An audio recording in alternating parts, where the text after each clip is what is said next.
আসসালামু আলাইকুম। আশা করি যে যেখানে আছেন সবাই ভালো আছেন। আজ 12 এপ্রিল শনিবার। আর শনি রবিবার মানেই হংকংয়ে সাপ্তাহিক ছুটির একটা আমেজ। শনিবারে হাফ ডে আর রবিবারে ফুল ডে, সাপ্তাহিক ছুটি। সারা সপ্তাহ কাজ করার পর এই শনি রবিবারটা কেউ আর ঘরে বসে থাকে না। যে যেভাবে পারে বিভিন্নভাবে এনজয় করে, ফ্যামিলি নিয়ে, ফ্রেন্ডস নিয়ে, বা কেউ একা বিভিন্ন পার্কে যায়, সুন্দর সুন্দর জায়গায় যায়, বা কোনো ইভেন্টস জয়েন করে, বা কোথাও খেতে যায়। বিভিন্নভাবে যার যেভাবে ভালো লাগে। বা কেউ হয়তো এই 2 দিনে পাশে মাকাও আছে, চায়না আছে, চায়না মানে সেনজেন আছে, খুব কাছের একটা শহর, সেইগুলোতেও চলে যায়, বিভিন্নভাবে এনজয় করে। তো আমরাও এই দিনটা সাধারণত ঘরে থাকি না, বাইরে চলে যাই, বিভিন্ন জায়গায় বেড়াই। কখনো মাকাও চলে যাই, কখনো চায়না সেনজেন শহরে চলে যাই, বা কখনো শপিং করি। যখন যে সপ্তাহে যেটা ইচ্ছা করে আর কি, সেভাবেই এই উইকেন্ডটা কাটাই। সাধারণত শনিবার রোববার আমাদের বাইরে যাওয়াই পড়ে। শুধু আমাদের না, এখানকার মানুষজন এত ব্যস্ত, সারা সপ্তাহে এরা এত কাজের মধ্যে থাকে যে উইকেন্ডটা আসলে এরা নষ্ট করে না। এরা বিভিন্নভাবে এনজয় করে, ভালোই লাগে। তো আমাদেরও ঠিক কোথায় যাব এরকম কোনো প্ল্যান করে বাসা থেকে বের হওয়া হয়নি, জাস্ট বের হওয়া আর কি। ওই স্টেশনে যেয়ে প্ল্যান করলাম যে আমরা সেন্ট্রালে চলে যাই, যেটা কিনা হংকংয়ে আমরা তো নদীর এপারে থাকি, নদীর ওপারে সেন্ট্রাল। ওখানে যাওয়ার জন্য আমরা জাস্ট প্ল্যান করলাম আর কি। তারপর যেই চিন্তা সেই কাজ। আজকে দিনটা অনেক মেঘলা ছিল। আমরা প্ল্যান করলাম যে আমরা ফেরিতে করে আজকে নদী পার হব। তো তার জন্য আমরা চলে গেলাম সিনচাচুই স্টার ফেরি ঘাটে। ওখান থেকে স্টার ফেরি নিয়ে আমরা নদীর ওপারে গেলাম। ওখানে যে জাস্ট নদীর পাড়েই হংকং অবজারভেশন হুইল, আমরা ছোটবেলায় নাগরদোলা, চরকি এরকম চড়তাম না, জাস্ট সেটাই। তো আমরা ভাবলাম যে এই অবজারভেশন হুইলটা আজকে আমরা এক্সপ্লোর করি। তো সেই মোতাবেকই আমরা উঠে পড়লাম এই হুইলটাতে। অনেক মানুষ ছিল, বিশেষ করে বাচ্চা বেশি ছিল। ভালো লাগলো। অ্যাডাল্টদের জন্য 20 টাকা করে। তারপরে কেউ যদি পুরো একটা কেবিন ভাড়া নিতে চায় সেটা মেবি 100 বা 160, আর 3 বছরের বাচ্চাদের ফ্রি। তো আমরা অনেক মানুষের সাথে লাইনে ছিলাম, প্রচুর মানুষ ছিল। আমাদের জার্নিটা যখন শুরু হলো ঠিক তখনই বৃষ্টি আরম্ভ হয়ে গেছিল। বৃষ্টির জন্য আমরা কাছের বাড়ি খুব একটা পরিষ্কার দেখতে পাচ্ছিলাম না। যাক, তারপর আলহামদুলিল্লাহ যেটুকু দেখতে পারলাম ভালো লাগলো। আসলে মেঘলা দিনের সৌন্দর্য এক মতো, আর রৌদ্রোজ্জ্বল দিনের সৌন্দর্য আরেক মতো। আসলে আমরা তো ভাবি নাই যে আমরা এই অবজারভেশন হুইলটা আমরা আজকে এক্সপ্লোর করব। এর আগে আসলে কখনো ওঠা হয়নি। দেখতাম ওদিকে গেলেই চোখে পড়তো, কিন্তু কখনো ইচ্ছা করেনি। কিন্তু ওই যে হয় না, একটা ছেলে মানুষই যে আজকে কি করি, কি করা যায়, ওকে ফাইন, আমরা এই অবজারভেশন হুইলটাতে আমরা চড়ে বসি। তো একদিন রৌদ্রোজ্জ্বল দিনেও, হয়তো বা কোনো এক রৌদ্রোজ্জ্বল দিনেও আমরা উঠে বসবো আবার দেখার জন্য।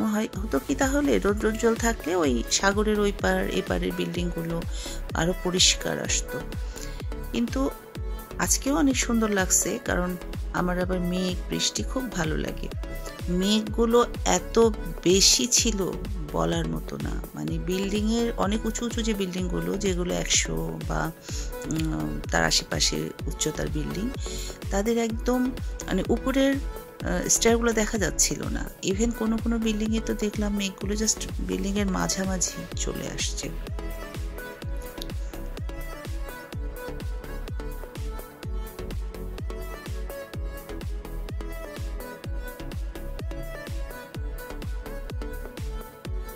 আমরা জাস্ট টিকিট কেটে উঠে পড়েছিলাম।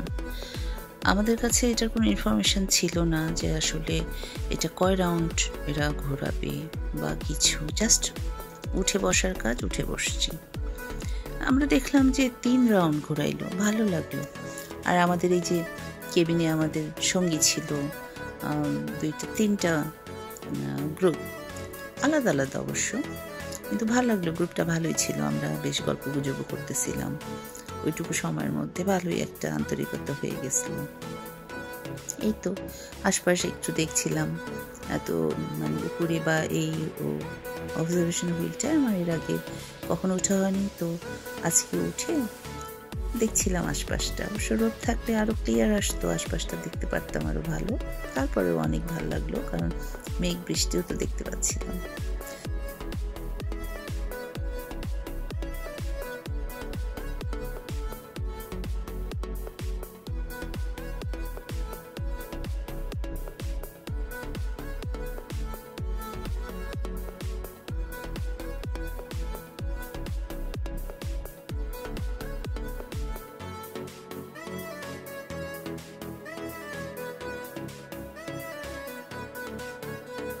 উপর থেকে কি সুন্দর লাগতেছে না চারদিকটা। প্রায় 15-20 মিনিট লাগলো আমাদের 3টা রাউন্ড ঘুরাইতে। আসলে যখন একদম উপরে যায় তখন আবার একটু থামে, বেশ কিছুক্ষণ ওখানে একটু থামায় রাখে, যার জন্যই আর কি 3টা রাউন্ড দিতে প্রায় 15-20 মিনিট সময় লেগে গেল। এই তো তারপর আমরা বেশ ভালোই একটা সময় কাটালাম। আসলে এটা ইচ্ছা ছিল না কখনোই উঠবো, সেই ছোটবেলায় কবে উঠছি আসলে বাংলাদেশে আমার ঠিক মনে নাই, ছোট ছোট নাগরদোলাগুলোতে। আচ্ছা যাই হোক, ভালোই লাগলো, মজা লাগলো। তারপরে আমরা ওখানে নেমে আশপাশে দেখলাম যে অনেক সুন্দর, মানে পার্কের ব্যবস্থা, খাওয়ার ব্যবস্থা, খুব ভালো লাগছে। এই পার্কটা খুব সুন্দর, এখানে অনেকক্ষণ ছিলাম, কিন্তু এত বেশি বৃষ্টি আরম্ভ হয়ে গেল যে আসলে আরো অনেকক্ষণ থাকার ইচ্ছা ছিল, বাট সেটা আর কন্টিনিউ করতে পারিনি। কিন্তু অনেকগুলো ছবি টবি তুললাম। পার্কটা আসলে বাচ্চাদের মেন্টালিটি মাথায় রেখেই এরা বুঝাইছে।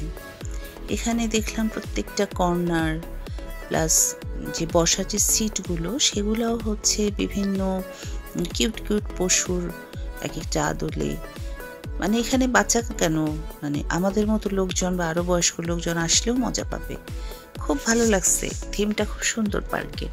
কিন্তু আসলে অনেক বেশি বৃষ্টি হওয়াতে আর বেশিক্ষণ থাকতে পারিনি।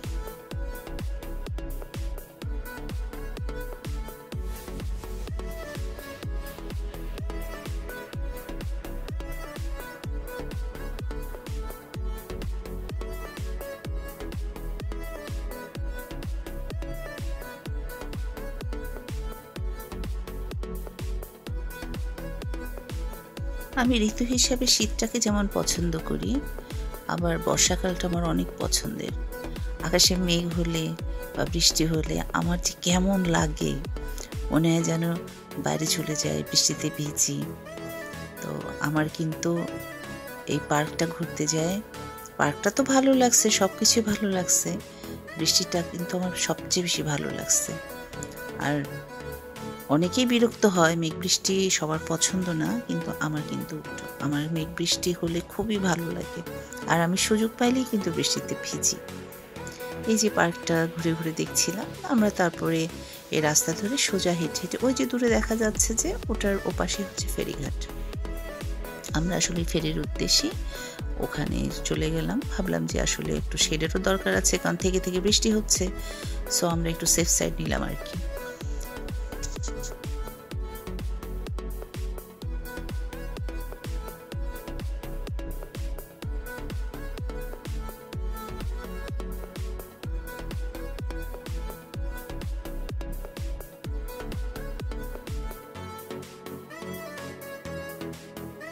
ফেরিঘাটের এই ওয়াকওয়েটা আমার খুবই পছন্দের, এত সুন্দর এই পার্পল কালারটা আমার লাগে। আমি যখনই আসি তখনই আমি এখানে কিছুটা সময় স্পেন্ড করি। আর আজকে বৃষ্টি হওয়াতে এই যে বিল্ডিংয়ের লাইটগুলো যে রাস্তাতে পড়ছে, কত সুন্দর লাগতেছে না। এই যে স্টার ফেরি টু শিমসাছুই, আমরা এখান থেকে 17টা 37 মানে 5টা 37 আমরা ফেরির উদ্দেশ্যে এই যে ফেরিঘাটের ভিতরে প্রবেশ করলাম।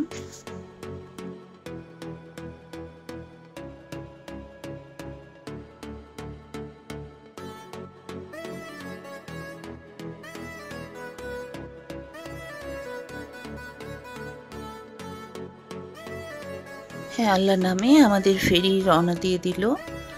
আমরা জাস্ট 5 থেকে 6 মিনিট এর মধ্যে ফেরি পেয়ে গেলাম। এখানে আসলে খুবই অ্যাভেলেবেল, এখানে আসলে অপেক্ষা করতে হয় না ফেরির জন্য। যাতায়াতটা খুবই সুন্দর, মানে একটু ডিফারেন্ট। ওই বাসে বা মেট্রোতে করে সবসময় তো যাওয়াই হয়, মাঝে সাঝে একটু নদীর উপর দিয়ে গেলাম, ভালো লাগে। আর নদীতে সেই মেঘের জন্য দুপাশটা এপাশ ওপাশ কেমন ঘোলা ঘোলা দেখা যাচ্ছিল, সাথে মেঘটাকেও দেখা যাচ্ছিল, সেটা একটা আলাদা রকম একটা ফিল।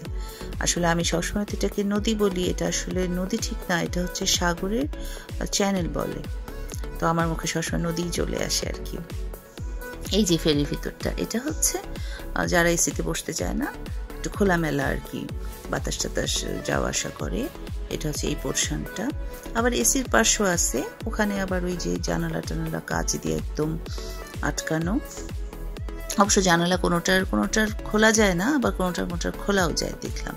আমরা যে ফেরিটা করে ওপারে গেছিলাম সেটার জানালা ফিক্সড ছিল, আর এই ফেরিটার দেখলাম জানালাটা খোলা যাচ্ছিল, হাফ খোলা যাচ্ছিল।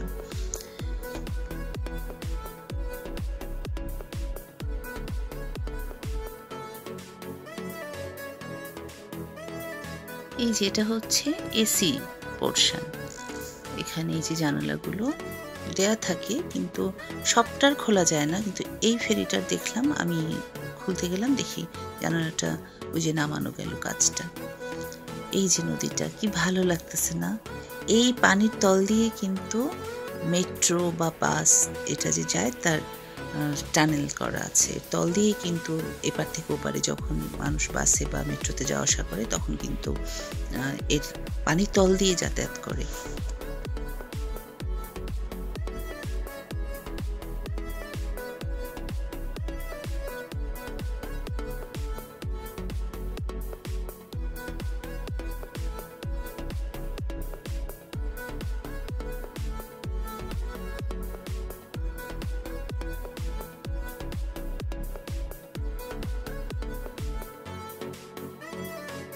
আলহামদুলিল্লাহ আমরা ঘাটে চলে আসলাম।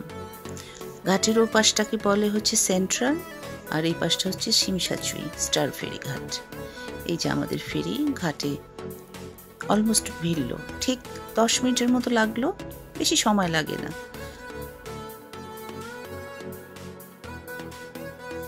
এই নদীতে কিন্তু প্যাকেজ ক্রুজ ট্রিপও হয়। এখানে বিভিন্ন এজেন্সি আছে, ওরা হচ্ছে ক্রুজের প্যাকেজ বিক্রি করে। খুব ছোট যেটা ক্রুজ প্যাকেজ হচ্ছে 100 টাকায় পার হেড, 40 থেকে 45 মিনিট নদীর মধ্যে একটু ঘোরায়। বড় বড় ক্রুজও আছে, সেটা হচ্ছে কয়েকদিন কয়েক সপ্তাহ, ওটা একদম গভীর সাগরের গভীরে নিয়ে চলে যায়, আরও দূরে নিয়ে যায়। তো এটা হচ্ছে ছোট্ট একটা প্যাকেজ করে এখানে, ওই যে 1 ঘন্টা ঠিক না, 40 থেকে 45 মিনিটের আর কি, সেটা পার হেড 100 টাকা করে নেয়। ওটা আমার করা হয়নি, যদি কখনো সুযোগ হয়, হয়তো ইচ্ছা আছে, ওটাও একবার করে ফেলবো। এই যে আলহামদুলিল্লাহ আমাদের ওয়াকওয়ে নামায় দিচ্ছে, আমরা এখন আস্তে ধীরে ফেরি থেকে নামবো। আলহামদুলিল্লাহ খুব সুন্দর একটা জার্নি হলো, ভালো লাগলো আর কি। এটা ডিফারেন্ট, সবসময় তো বাসে মেট্রোতে যাওয়া আসা করাই হয়, মাঝে মাঝে একটু ভালো লাগার জন্য বা ডিফারেন্ট একটু টেস্টের জন্য এই ফেরিতে আর কি উঠি আমরা। এই যে 10 মিনিটের জন্য ফেরিটাই আমাদের সঙ্গী ছিল। আজকে একটা অবাক করা জিনিস খেয়াল করলাম, আগে কিন্তু আমরা নদীর এপার থেকে ওপারে ফেরি নিলে মাত্র 2 টাকা লাগতো টিকিট, আর আজকে দেখলাম 6 টাকা 50 পয়সা। মানে কি, এই কয়েকদিনের ব্যবধানে 2 গুণ ভাড়া বেড়ে গেছে। এটা কেমন অবস্থা, অনেক বেশি এটা। আসলে আমি কিন্তু টাকা বলতেছি, এটা আসলে হংকং ডলার, বাংলার $1 হংকং $1 মেবি বাংলা 16 বা কখনো 17 টাকা হয়। তো মাত্র কিছুদিনের মধ্যে অনেক বেশি, তাও 2 গুণের বেশি ভাড়া বাড়াই দিচ্ছে। এটা একটু বেশি না?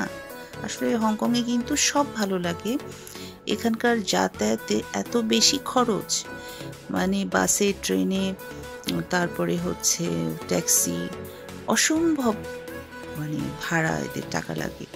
আর চায়না কিন্তু সেই তুলনায় মানে এত চিপ, বলার মতো না। এই ফেরিটাই ছিল সবচেয়ে চিপার, 2 টাকা ছিল, সেটা হয়ে গেছে 6 টাকা 50 পয়সা। সাধারণ মানুষের জন্য কিন্তু এটা অনেক বেশি। এই যেটা হচ্ছে হংকংয়ের ক্লক টাওয়ার, এটা সেই ব্রিটিশ পিরিয়ড থেকে তৈরি, যখন কিনা হংকংয়ের এই নদীর পাড়ে কিছুই ছিল না। আমি ইউটিউবে দেখছি সেই ব্রিটিশ পিরিয়ডে তখনকার তৈরি এই ক্লক টাওয়ারটা। কত কিছু সাক্ষী না এই টাওয়ারটা।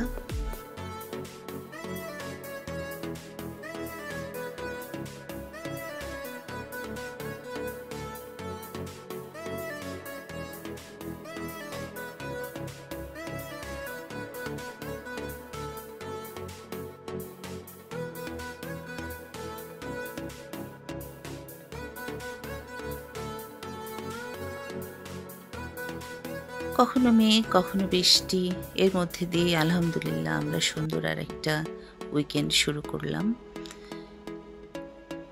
সব কিছুর জন্য আল্লাহর কাছে অসংখ্য শুকরিয়া। এই যে এই বিল্ডিংটা হচ্ছে 1881 সালের একটা হেরিটেজ বিল্ডিং। কত আগের, তাই না? সেই ব্রিটিশ পিরিয়ডে নাকি যারা সরকারি বড় বড় মানে কর্মকর্তারা ছিলেন, তারা এখানে বসবাস করতেন। সেই সময় তো এই বিল্ডিং থেকে সরাসরি সাগরটা দেখা যেত, কারণ এখানে আর কোনো বিল্ডিংই ছিল না মাঝে। তো এখন সেভাবে দেখা যায় না, একদম হয়তো বিল্ডিংয়ের ছাদে উঠলে দেখা যায়, কিন্তু যে বারান্দা থেকে যে আগে দেখা যেত সেরকমভাবে দেখা যায় না। আমি উঠছিলাম এই বিল্ডিংটায়, দেখলাম যে কামান, বেশ 2-3টা কামান দেওয়া আছে। এখন উঠিনি, বেশ ওই নিউ ইয়ারের সময় উঠে দেখছিলাম। ভালো লাগে বিল্ডিংটা, অনেক পুরাতন, সেই ব্রিটিশ স্টাইলের আর কি। 1881 সালের একটা বিল্ডিং, কত পুরাতন ভাবা যায়, এখনো মজবুত, এখনো কি যে সুন্দর।